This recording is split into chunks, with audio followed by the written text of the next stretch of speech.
Bridget Wood again, naturopathic doctor at Awakenings Wellness Center in Maple Glen, Pennsylvania. So I want to give you a little background about iodine. You'll find a lot of this in Lynn Farrow's book, The Iodine Crisis, so I'll give that as a reference up front. But let me just answer this question. If iodine is so important to human health, why don't we know about it? Why don't we hear about it? Why don't our doctors know about it? So that's what I'm going to answer today. First, the answer is we all did know about it. Unfortunately, if you were around in the 1950s, iodine was in everybody's first aid kit. It was in everybody's medicine cabinet, everybody's kitchen, everybody's bathroom. You used it for everything, every cut, scrape, wound, infection, lesion, anything on the skin, bug bite, you name it. You used it for everything, and it actually worked. It was very successfully used. But I want to tell you a little bit more about the fact that it was used in our historical medicine very effectively for a very long time as well. And I'm going to actually start back with the Romans because we consider that sort of the basis of modern Western civilization. And there is written proof in Rome as far back as 100 AD that the Romans were using iodine. But at this time, we didn't know about iodine, but we knew about seaweed. And they used the seaweeds like kelp, bladderwrack, Irish moss. There's only about 5 or 6 seaweeds that actually concentrate iodine. Kelp concentrates it the most. Kelp happens to be a tree in the ocean. It has to live hundreds of years. This is how it keeps itself from being eaten by all the sea creatures. Bushes and long-lasting seaweeds all use iodine as a strategy to keep from being eaten for long periods of time. That's the only way that they can exist and clean themselves in the ocean. So they knew about those particular seaweeds, and we find reference to them back in the Romans, 100 AD. In the Greeks, we see it with Pliny, who was doing a lot of medical writing. 460 BC, he was writing.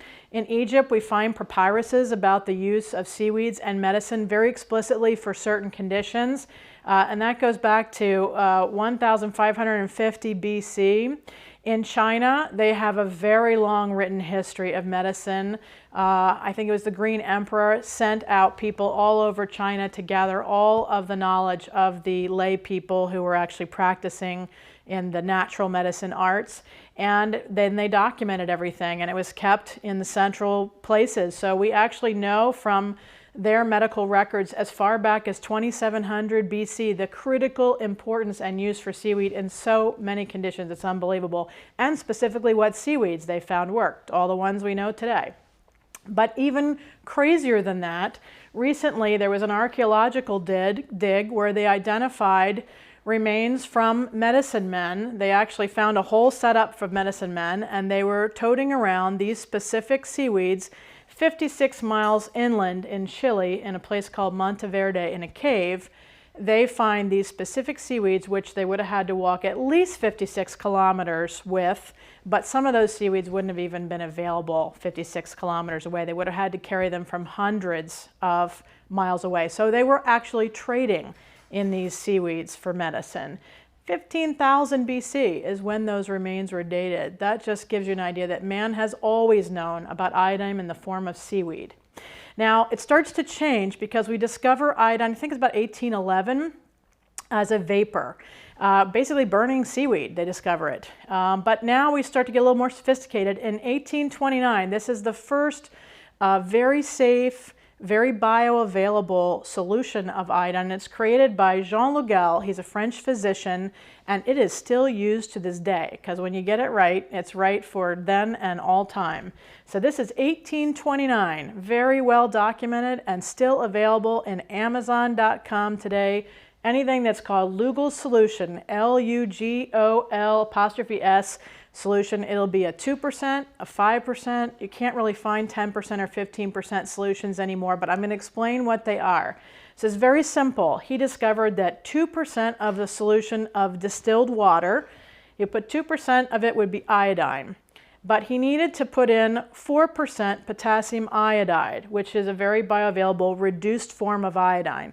In this combination, it immediately goes into your body and it's very easily absorbable. Normally, you would absorb very little iodine even from food if it's trace in the soil or in the rain that comes up off the ocean and falls on the land. or if you're even eating kelp, because your pH has to be right in order to get the iodine, and you need a little selenium alongside of it. But in this case, you can absorb it right through the skin, right through the mucosa layer. It's incredibly safe and incredibly bioavailable. 2% solution is easy to find and very effective for lots of things. So let me give you another bit of history. Now we're going to get into regular medicine. 1830, they knew that it cured syphilitic lesions. Syphilis is caused by a spirochete, same thing that's behind Lyme disease. Spirochete bacteria, they're very smart and very tricky, so you could actually kill them with iodine. That's very good to know and kind of important later when we talk about Lyme. In 1831, the next year, in the silver mines, they discover that nobody works in the silver mines has a goiter. And this guy, I think it was Brugasalt or whatever, is another French guy, he puts together that there's something in the water at the silver mines, turns out it's iodine, that's actually preventing the goiter in these people. And then they make a very strong connection between iodine and goiter. In fact, it's the very first elemental substance, like a mineral supplement, that we discover cures an actual disease, goiter. So if you have goiter and I give you iodine, you will be cured. And this is medical terminology and medical history. That's way back in 1831. By 1840, Dr. Jean Velpeau, also French, discovers that you can treat all breast disease and all ovarian diseases with iodine. Excellent news. You can even put the Lugol solution directly on the breast to get rid of breast pain and cysts. How fantastic is that? By 1850, 10 pharmaceutical companies have already added iodine drugs to their registry. And just 14 years later, in 1864, the British Pharmacopoeia was considered the most sophisticated medical document inventory in the world. And it had 14 different preparations of iodine supplements, 270 registered drugs, which were just compounds with iodine, and it also had 100 diseases that it was known to treat. Here's where we get to the heart of the story. How did iodine get demonized, since it was obviously beloved in medicine and working very well, curing all sorts of things, treating others, mitigating situations? How did we lose all that information? Well, let's first talk about what got everybody's attention. So in the United States, sort of the powerhouse of pharmaceutical medicine as a multi-trillion-dollar industry now, in 1924 to 1951, there was an extremely well-publicized study related to iodine, and you're all going to be a little bit familiar with it because of what happened as a result. So in the Great Lakes region of the United States, there was a mass epidemic of goiter, especially in children who are reaching puberty in schools. So 2 very well-publicized studies were run with large numbers of school kids. One study was done in Michigan with 4 counties. In 1923, 40% of all the kids had goiter. The other study was run in Ohio, where they found 56% of all the kids in Akron, Ohio had a goiter diagnosis. We're talking thousands and thousands of kids in these studies. And they posited, what if we know about goiter and iodine can fix it? What if we get iodine in the food supply of these kids? Because what they discovered is the Great Lakes they're glacial lakes. They technically do not have any iodine in them. Iodine is really found in the Atlantic and Pacific Oceans and a few other oceans where there's seaweed. There's no seaweed in the Great Lakes. They're barren in that respect. No seaweeds that have any iodine. So because of that, the rain would pick up from the water, fall on the land with a lot of salts, but not with iodine. So the bottom line is, they said, let's put iodine in salt, table salt. You've heard of iodized salt. And let's put iodine in all the bakery products. It was already being used in other parts of the country, in small mom and pop areas, as a conditioner for breads, muffins, and things like that. So they actually just had to add it to all the baked goods in the northern Great Lakes area. So this is what they did. And in 5 years in Michigan, in those 4 counties, there was a 75% reduction in goiter in those same kids. And by 1951, and it was still in all the baked goods and all the salt, they actually eliminated goiter. The incidence of goiter in these school children went down to less than 0.5 or 0.5%. So really successful trial. In Ohio, they looked at something a little bit different in their trial. They had the same results, eliminated all the goiter. By 1951, it was gone. But crazier than that, they saw something strange in their study. 6 times more girls in their schools had goiter problems than the boys once they were in the ages of puberty.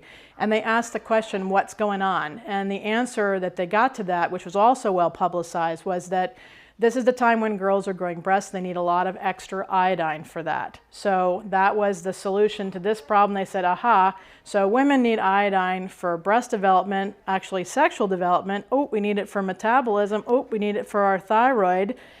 So this is where all this got publicized. Lots of articles in the newspaper. Everybody knows about it. Iodine's fantastic. But in 1950, the pharmaceutical community and the FDA said, we want to get rid of iodine. What do we do? And there was actually a study funded within the pharmaceutical circles called the Wolff-Chaikoff study. And they chose a form of iodine without potassium iodide, which was considered to be toxic and was never used in the past. It was very concentrated. And when they did this study, they saw harmful effects. So they labeled iodine toxic. They never let another bottle of any form of iodine go out without a skull and crossbones on it. And they began to teach as early as the 1950s, when this study was starting to be published, and especially in the 1960s, they told all the medical schools and every doctor from then on for the next 45 years, iodine is toxic. And that is what happened. They, by the way, then, of course, if it's toxic, we don't want it in our bread. People might eat too much bread and they might have hyperthyroidism. Well, guess what? We know the Japanese have more than 100 times the iodine in their systems than Americans or other North American Europeans do, and they don't have hyperthyroidism as a major issue. So this was really just an excuse. They took the iodine out of the bread products. You get very little out of your iodized salt. It's not worth the sodium that you have to deal with in the salt, but you really can absorb iodine that's attached to a sugar molecule. So by eliminating that, they said, well, now you need something else besides iodine to condition your bread products. We'll say that you must use bromide. And this is where brominated flour came from. And it's ubiquitously used across the United States. It's what makes your muffins soft and squishy and makes bread wonderful the way you like it. And so, yeah, we all love brominated flour and the products that are made from it. But it's that bromide dominance in our food system that actually is destroying the iodine reserves in the body today, along with radiation, not just nuclear radiation, but all forms of radiation knock out iodine reserves. So that's where we run into problems. And what they've seen in studying the United States and other European countries is a broad and pervasive iodine deficiency. They use something called an iodine load test, where they give you 50 milligrams of iodine in the form of like Lugol's, but it's actually in a form that you can take that gets past your stomach. And they see how much you eliminate through urine in the next 24 hours. 90% should be eliminated, then you're good. If less than 90% is eliminated, they know that means you're deficient. If you're only eliminating, let's say 40%, that means your body's keeping the rest. We know you're severely deficient. And what they find is in America, 90% or more of the population is deficient in iodine, either moderately or severely. Same thing they found when they ran the studies in Europe, and these were broad studies with thousands of people. So now you know why iodine is so important today as we look around and we see a lot of health problems in America. And you can tie a lot of them to glandular health. So.